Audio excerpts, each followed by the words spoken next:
이번 분석을 시작하기에 앞서 투자 판단의 최종 책임은 투자자 본인에게 있다는 점을 명확히 말씀드립니다. 저희는 단순 참고형 정보나 분석을 제공할 뿐 특정 종목이나 섹터에 대해 매수나 매도를 절대 추천하는 것이 아닙니다. 하늘을 나는 택시 이야기. 와, 이거 정말 오랫동안 들은 것 같아요. 그렇죠. 거의 뭐 공상과학 영화의 단골 소재였잖아요. 네, 맞아요. 그런데 이게 더 이상 막연한 미래의 꿈이 아니고 정말 우리 눈앞에 현실로 다가오고 있다는 느낌이 강하게 듭니다. 네, 이제 정말 코앞까지 왔죠. 그래서 오늘 저희가 정말 깊게 파고들 주제가 바로 그 중심에 있는 기업입니다. EVTOL, 그러니까 전기 수직 이착륙기 시장의 선두주자로 꼽히는 조비 에비에이션. 조비 에비에이션이죠. 네, 조비 에비에이션입니다. 사실 이런 미래 기술 기업들을 볼 때마다 항상 드는 질문이 있어요. 그래서 이게 진짜 돈이 될까? 이거거든요. 가장 근본적인 질문이죠. 네. 그래서 오늘 저희의 미션은 바로 그 질문에 대한 답을 찾아보는 겁니다. 특히 자산운용사 밸류웍스의 설립자 찰스 레모니데스라는 아주 흥미로운 투자자의 시각을 통해서요. 조비가 가진 기술, 또 비즈니스 모델, 그리고 투자 가치까지 한번 샅샅이 파헤쳐 보겠습니다. 네, 아주 흥미로운 여정이 될 것 같습니다. 자, 그럼 바로 본론으로 들어가 보죠. 최근에 두바이 에어쇼가 있었는데 여기서 조비가 엄청난 주목을 받았다고 들었어요. 네, 맞습니다. 사실 이런 에어쇼에 나오는 비행체들을 보면 대부분 그냥 예쁘게 만들어 놓은 모형이거나 아니면 사람이 안 타고 무인으로 잠깐 나는 흉내만 하는 경우가 많잖아요. 그렇죠. 보통은 컨셉을 보여주는 자리니까요. 어떤 점이 그렇게 달랐던 건가요? 네, 완전히 달랐죠. 바로 그 지점이 조비가 왜 이 분야의 선두주자인지를 아주 명확하게 보여주는 대목입니다. 다른 경쟁사들이 아직 시뮬레이션을 돌리거나 아니면 텅 빈 기체를 원격 조종하는 수준에 머물러 있을 때요. 네네. 조비는 두바이 에어쇼 기간 내내 실제 조종사를 태우고 매일 시험 비행을 성공적으로 마쳤습니다. 이건 정말 엄청난 차이거든요. 잠시만요. 그러니까 진짜 사람을 태우고 날았다는 건가요? 그것도 매일요? 네, 그렇습니다. 매일요. 와, 저는 다들 아직 그냥 테스트 필드에서 무인 드론 날리는 그 정도 수준인 줄 알았거든요. 이게 기술적으로 도대체 얼마나 앞서 있다는 신호인가요? 우리가 걱정하는 배터리 문제라든가 안전성 같은 핵심 과제들을 거의 다 해결했다는 뜻으로 봐도 되는 건가요? 거의 그렇다고 보셔도 무방합니다. 특히 UAE, 아랍에미리트에서 역사상 최초로 지점 간, 그러니까 포인트 투 포인트 전기 에어택시 비행을 완료했다는 게 아주 결정적이었습니다. 아, 지점 간 비행이요? 그게 어떤 의미가 있는 거죠? 그냥 한 바퀴 돌고 오는 거랑은 다른 건가요? 완전히 다르죠. 마르감이라는 지역에서 알막툼 국제공항까지 약 17분간 비행을 했는데요. 이건 그냥 우리 비행기 날 수 있어요를 보여주는 차원을 넘어서는 겁니다. 우리 기술은 이제 실험실 수준이 아니라 실제 도시 환경에서 A지점에서 B지점으로 사람과 화물을 실어 나를 준비가 됐다고 시장에 그냥 선포한 거나 다름없어요. 아, 그게 진짜 택시로서의 기능을 증명한 첫 사례가 되는 거군요. 바로 그겁니다. 기술의 성숙도와 안전성에 대한 자신감을 가장 확실하게 그리고 가장 극적으로 보여준 거죠. 단순한 시연이 아니라 정말 실제 운영 능력을 증명한 셈이네요. 그럼 그 날아다니는 기체 자체에도 뭔가 특별한 점이 있겠죠. 그냥 배터리로 가는 조용한 헬리콥터, 이런 단순한 개념은 아닐 것 같은데요. 네, 맞습니다. 조비 기체의 설계를 보면 효율과 실용성이라는 두 가지 핵심 가치를 정말 영리하게 조합했다는 걸 알 수 있어요. 효율과 실용성이요? 네, 겉보기엔 헬리콥터랑 비슷해 보이지만 아주 결정적인 차이가 있습니다. 바로 고정된 날개, 그러니까 픽스드 윙이 있다는 점이에요. 아, 그러니까 이륙할 때는 프로펠러로 헬리콥터처럼 수직으로 떠오르지만 일단 하늘에 올라가면 비행기처럼 그 고정된 날개를 이용해서 날아간다는 거군요. 정확합니다. 바로 그거예요. 헬리콥터는 계속해서 그 거대한 로터를 돌려야만 공중에 떠 있을 수 있잖아요. 네, 그렇죠. 그래서 시끄럽고 에너지도 많이 들고요. 맞습니다. 엄청난 에너지를 소모하죠. 하지만 조비는 이륙 후에 수평 비행으로 전환하면 그때부터는 비행기처럼 활공을 합니다. 그러니까 에너지 효율이 극대화되는 거예요. 아, 그게 결국 사업성이랑 직결되는 문제겠네요. 더 긴 거리를 더 적은 비용으로 날 수 있다는 뜻이니까요. 바로 그겁니다. 그러면서도 활주로 없이 도심 옥상이나 좁은 공간에서 뜨고 내릴 수 있는 헬리콥터의 장점은 또 그대로 가져왔고요. 와, 정말 영리한 하이브리드 방식이네요. 그런데 도심에서 운영하려면 또 하나 넘어야 할 아주 큰 산이 있잖아요. 어떤 걸 말씀하시는 거죠? 바로 소음이죠, 소음. 뉴욕 맨해튼 같은 곳에서는 헬리콥터 소음 공해 때문에 헬기장이 폐쇄되기도 한다던데 이 문제는 어떻게 해결했을까요? 그게 바로 조비의 조용한 혁명이라고 불리는 부분입니다. 정말 중요한 포인트인데요. 일단 전기 모터를 쓰니까 당연히 배기가스는 제로고요. 네, 그건 친환경적이라 좋네요. 핵심은 소음인데 헬리콥터 특유의 그 두두두두 하는 굉음 있잖아요.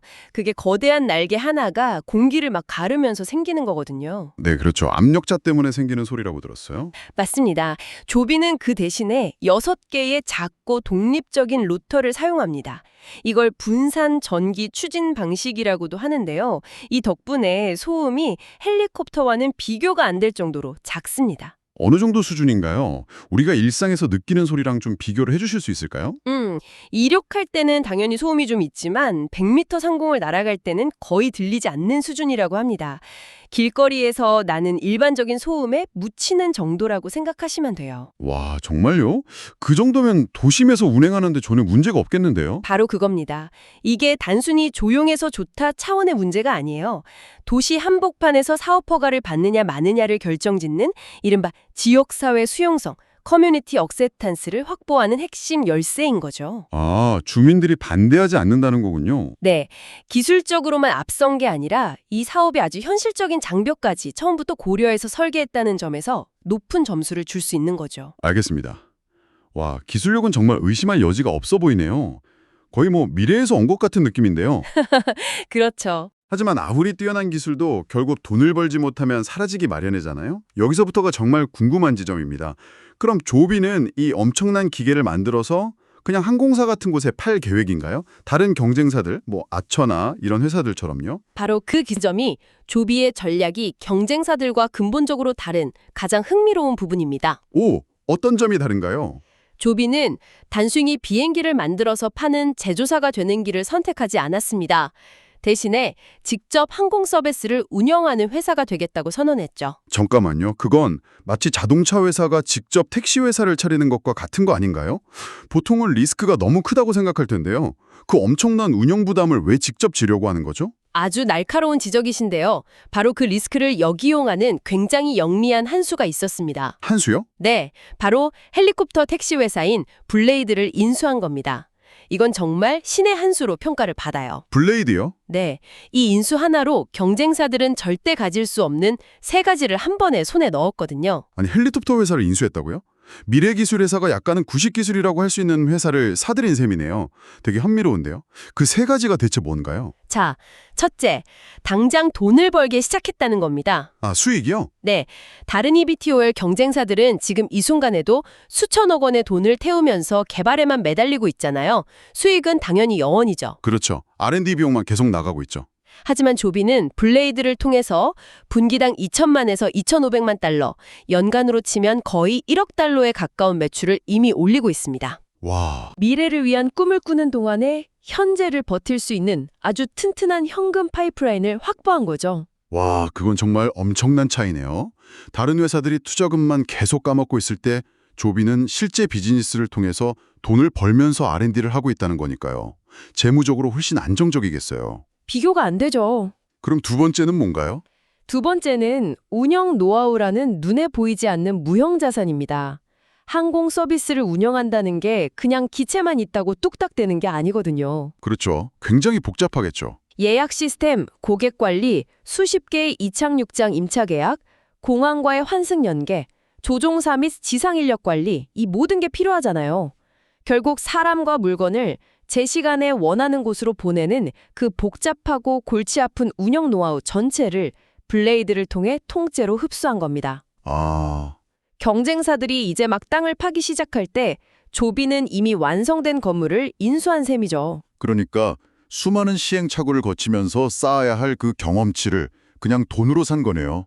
시간과 비용을 정말 어마어마하게 절약했겠어요. 상상 이상으로 절약한 거죠. 자, 그럼 마지막 3번째는 뭔가요? 이게 제일 궁금한데요. 바로 스왑아웃 전략입니다. 스왑아웃이요? 네, 우리말로 하면 그냥 바꿔 끼우기 전략이라고 할 수 있겠네요. 바꿔 끼운다. 나중에 조비의 EVTOL 기체가 FAA 인증을 받고 상용화 준비가 다 끝나면 어떻게 될까요?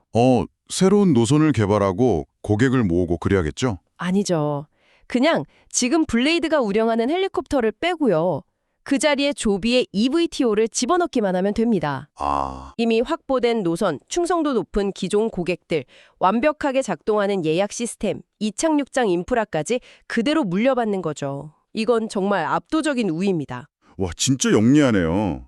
이 직접 운영 모델이 단순히 수익을 더 내는 것 이상의 의미가 있다는 말씀이신데, 그럼 장기적으로 봤을 때 그냥 기체를 파는 것과 비교해서 성장성 면에서는 얼마나 차이가 나는 건가요?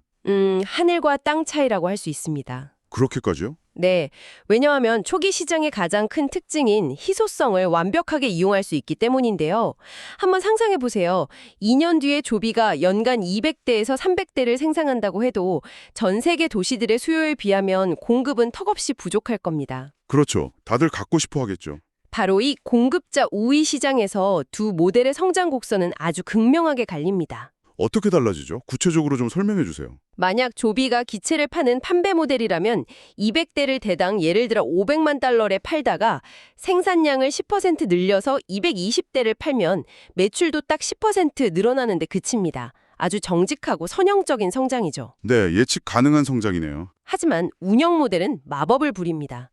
200대를 직접 운영해서 특정 매출을 올리다가 기체를 2배인 400대를 늘리면 어떻게 될까요? 매출도 2배로 늘어나는 건가요? 이론적으로 전체 사업의 매출도 2배로 뛸 수 있습니다.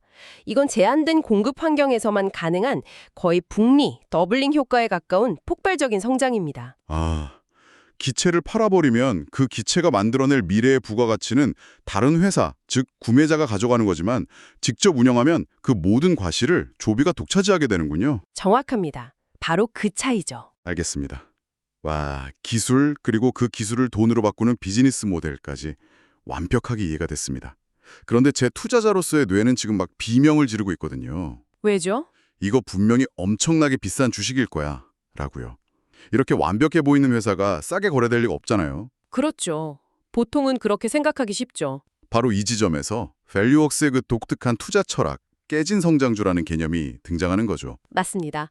보통 가치 투자하면 약간 망해가는 회사를 싸게 사는 걸 떠오르지만 찰스 레모니데스의 접근법은 정반대입니다. 그의 타겟은 미래의 위대한 기업이 될 제목인데 어떤 외부 충격 때문에 잠시 주가가 부러져 있는 기업, 즉 깨진 성장주, 브로큰 그로스 스탁스입니다. 깨진 성장주라. 표현이 되게 재밌네요. 좀 더 구체적으로 설명해 주실 수 있나요? 어떤 성태의 기업을 말하는 거죠? 핵심 논리는 이겁니다. 미래를 위해서 수십억 달러의 막대한 자본 투자를 이미 다 끝냈어요. 그래서 결과물, 영어로 하면 the thing이 실제로 만들어져서 눈앞에서 작동하고 있는 회사를 찾는 겁니다. 네, 투자는 끝났고 결과물은 나왔다. 그런데 하필이면 스펙 버블이 터지거나 금리가 갑자기 급등하는 등 회사 본질과는 전혀 상관없는 외부 요인 때문에 시장 전체가 등을 돌린 거죠. 그래서 주가가 그동안 쏟아부은 돈보다도 훨씬 싸진 기업들, 바로 그런 기업을 찾아내는 겁니다. 아하, 그러니까 에베레스트 등반은 이미 다 끝내고 정상의 깃발까지 꽂았는데 시장은 아직도 이 회사가 베이스 캠프에 있는 줄 알고 가격을 매기고 있는 그런 기업을 찾아내는 거군요. 와, 비유가 아주 정확하신데요. 바로 그겁니다. 조비는 이 조건에 완벽하게 부합합니다. 첫째, 조비는 현재 시가총액의 무려 3분의 2에 해당하는 막대한 현금을 보유하고 있습니다. 3분의 2나요? 네, 이건 재무적인 안정성을 의미하는 동시에 시장이 이 회사의 미래 가치를 얼마나 낮게 평가하고 있는지를 보여주는 역설적인 지표죠. 그러네요. 그리고 둘째, 그 현금을 제외한 나머지 기업 가치, 소위 실질 기업 가치, 엔터프라이즈 밸류는 약 12억 달러 수준인데요. 이게 어느 정도냐면 조비가 지금까지 제품 개발에 쏟아부은 투자금과 거의 비슷한 수준입니다. 잠시만요. 그럼 정리를 한번 해보면 지금 조비 주식을 산다는 건 이 회사가 미래에 벌어들일 모든 가치는 거의 공짜로 얻고 그냥 지금까지 들어간 R&D 비용 원가만 내고 사는 것과 같다는 말이네요. 바로 그겁니다. 그게 밸류웍스의 핵심 투자 논리입니다. 이미 들어간 돈보다도 훨씬 할인된 가격에 미래 항공 모빌리티 시장의 리더를 살 수 있는 다시 오기 힘든 기회라고 판단한 거죠.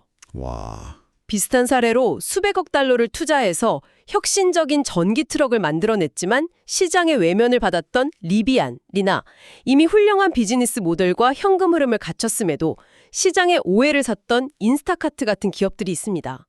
투자는 끝났고 결과물은 나왔지만 가격은 싸다는 공통점이 있는 거죠. 정말 설득력 있는 논리네요. 하지만 이런 혁신 기업들은 항상 그 창업자 리스크라는 게 따르잖아요. 아, 그렇죠. 테슬라의 일론 머스크처럼요.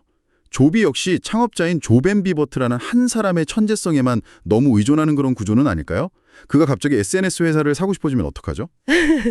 아주 좋은 질문입니다. 그 부분에서 조비는 테슬라와는 다른 방식으로 안정성을 확보했습니다. 가장 강력한 안정장치가 바로 도요타와의 파트너십입니다. 아, 도요타요? 네, 도요타는 단순히 돈만 투자한 15% 지분 보유자가 절대 아닙니다. 세계 최고의 양산차 제조 노하우를 조비에 전수하는 아주 헌신적인 파트너예요. 아, 제조 노하우까지 전수한다고요? 그렇습니다. 이건 조비가 창업자의 별난 천재성, 콜키 드리븐 스타일에만 의존하는 회사가 아니라는 걸 의미합니다. 실리콘밸리의 혁신적인 아이디어와 일본의 전설적인 제조업 기술, 즉 모노주쿠리 정신이 만난 아주 이상적인 결합이라고 볼 수 있죠. 창업자의 비전과 글로벌 대기업의 시스템이 결합된 형태군요. 훨씬 안정감이 느껴지네요. 그리고 이런 기업에는 보통 스마트머니라고 불리는 아주 똑똑한 투자자들이 먼저 들어가 있던데 조비의 경우는 어떤가요? 물론입니다. 아주 중요한 포인트인데요. 테슬라의 초기 대형 투자자로서 엄청난 성공을 거뒀던 스코틀랜드의 자산운용사 베일리 기포드가 조비의 주요 주주라는 점은 아주 의미심장합니다. 베일리 기포드요? 네, 6% 이상을 보유하고 있는데요. 베일리 기포드는 새로운 카테고리를 창출하는 파괴적 혁신 기업을 정말 초기에 발굴하는 것으로 명성이 높거든요. 아, 세상에서 가장 똑똑한 돈이 다음 시대의 리더는 조비라고 확신에 찬 베팅을 하고 있다는 아주 강력한 신호로 해석할 수 있는 부분입니다. 자, 그럼 이제 이 모든 조각들을 한번 맞춰보죠. 최고의 기술, 정말 영리한 비즈니스 모델, 매력적인 밸류에이션, 그리고 도요타와 베일리 기포드 같은 든든한 파트너들까지. 그럼에도 불구하고 리스크는 분명히 존재하겠죠. 앞으로의 전망, 기회와 위험은 각각 무엇이라고 봐야 할까요? 물론 위험은 있습니다. 아직 본격적인 상업 운항전이기 때문에 단기적으로 주가가 30% 정도 하락하는 변동성은 언제든지 나타날 수 있습니다. 이건 감수해야 할 부분이죠. 네, 그럴 수 있겠네요. 하지만 정말 중요한 건 이 산업 전체의 패러다임을 바꿀 거대한 변곡점이 이미 예정되어 있다는 겁니다. 변곡점이요? 네, 바로 두바이 도로교통국 RTA와 맺은 6년간의 독점 계약입니다. 그 독점 계약이요? 그게 그렇게까지 중요한가요? 중요하고 말고요. 이 계약에 따라서 조비는 2026년 하반기에 두바이에서 세계 최초로 상업적인 에어택시 운항을 시작합니다. 2026년 하반기요? 네, 바로 그 순간 공상과학이 현실이 되는 겁니다. 그때부터 조비는 더 이상 꿈을 파는 회사가 아니라 매출과 이익을 숫자로 증명하는 회사가 되는 거죠. 주가에 대한 평가 기준 자체가 완전히 바뀌게 될 겁니다. 그렇군요. 결국 지금의 단기적인 변동성 위험을 감수하고 2020년이라는 그 명확한 이정표를 바라볼 것인가 하는 문제네요. 네, 밸류웍스의 분석은 바로 그 점을 강조합니다. 현재 약 12억 달러 수준인 실질 기업 가치가 장기적으로 50억 달러 이상으로 성장할 잠재력을 고려할 때 단기적인 30%의 변동성을 피하려고 이 엄청난 기회를 놓치는 것은 터무니없는 실수, ridiculous mistake가 될 수 있다는 겁니다. 아, 위험 대비 보상 비율이 지금처럼 매력적인 구간은 다시 오기 힘들다는 거죠. 오늘 이야기 정말 흥미진진했습니다. 정리를 좀 해보면 조비 에비에이션의 리더십은 단순히 기술이 앞선다는 차원을 넘어서는 거였네요. 네, 그렇죠. 초기 시장의 특성을 간파한 아주 영리한 운영 중심의 비즈니스 모델, 그리고 막대한 투자가 이미 끝난 자산을 헐값에 살 수 있는 깨진 성장주로서의 투자 매력까지 갖춘 아주 입체적인 기업이었습니다. 네, 맞습니다. 2026년 두바이에서 조비의 에어택시가 실제로 운항을 시작하는 것은요, 단순히 한 기업의 성공을 넘어서는 사건이 될 겁니다. 우리가 알던 도시교통의 개념 자체가 재편되는 신호탄이 될 거예요. 아, 여기서 우리가 던져봐야 할 마지막 질문은 이것입니다.